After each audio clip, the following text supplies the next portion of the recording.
Hello everyone, Jason Haines here, QPL Rural, with another edition of the Haines Report, your weekly look at what's been happening in rural property across the Riverina. Well, unfortunately, not a great deal of rain out of last week's event, but I must say this next one with the week ahead does look more encouraging, with up to 50 millimetres forecast in that Temora area. So hopefully a very good starter for the season, and with cropping coming to a finish in most areas, certainly will kick things off and really get things underway for our winter season. Now, I wanted to talk a little bit this morning about land prices. I get most days people saying things have got out of control, but I must say the fundamentals are exceptional, and where we are sitting right here in the Riverina, fundamentals are very, very good indeed, especially when you see what prices are in Victoria. We're starting to get a lot of people coming up out of Victoria, continuing to look in the Riverina for better value, better terms of trade country. And on top of that, look at what's happening in North America, in Europe and the like. We're still representing some very cheap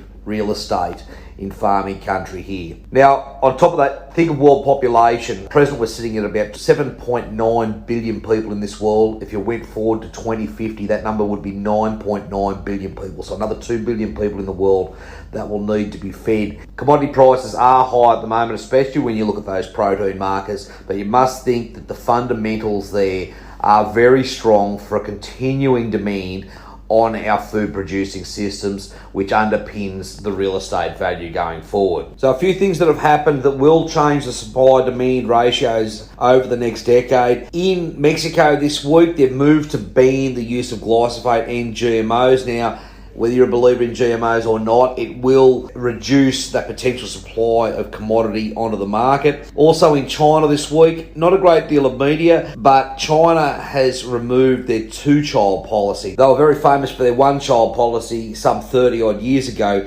but now with an ageing population, they've now got government support for up to 3 children in a household. So when you look at a population like China, we're going to see those numbers really boost over the next decade. So as you'd expect, demand is only going to increase in our food producing systems, and that's why you're seeing so much corporate investment and land transformation over the last 10 years or so, and continued interest in this space. So in short, if you are looking to make a move, now is perhaps the time to do it. Now, irrigation. I know a lot of people aren't really considering that irrigation space, but it is representing very good value for money at the moment, especially when you're looking at that dryland space. We've got a number of properties on the books at the moment. We've got the 593, 595, 590 at Coleambally, along with Melrose, a very good property, again producing those Aussie white sheep, a very simple system to run and producing a large amount of protein out that gate each year. Well underpinned by irrigation water out of the Murrumbidgee. And as well as this, I've got a number of food and fibre producing cropping farms on the books. You won't find them on the internet,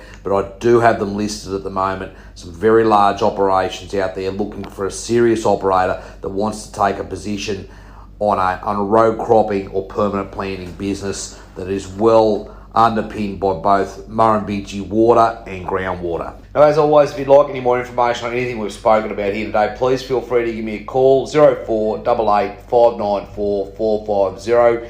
We do have active buyers at the moment looking to be both in that dryland and irrigation space, along with active buyers looking for large parcels of water at the moment that just want to double down on where the future of this irrigation industry is going. Let's catch up again next week. Cheers.